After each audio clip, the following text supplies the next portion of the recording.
வாக்காளர் பட்டியல் எஸ்ஐஆர் முடிச்சு அதன் பிறகு உச்சநீதிமன்றம் 17 நாள் கொடுத்தாங்க. அக்டோபர் 17ஆம் தேதி வரை. உங்களுக்கு பிரச்சனை இருக்கா, மறுபடியும் அப்பீல் பண்றீங்களா, மறுபடியும் வாங்க, மறுபடியும் சொல்லுங்க.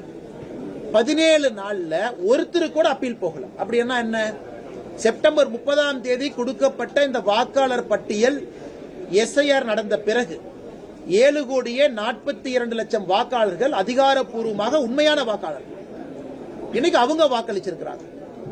அதையும் நாம் நன்றாக புரிந்து கொள்ள வேண்டும். இது சாதாரண வெற்றி கிடையாதுங்க.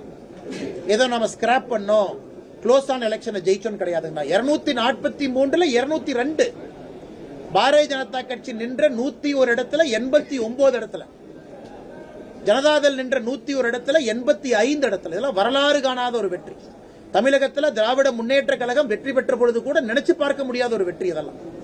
அதனால இந்த வைத்தெரிச்சல நம்முடைய முதலமைச்சர் அவங்க பேசுறாங்க. அப்படித்தான் நாங்க பாக்குறோம்.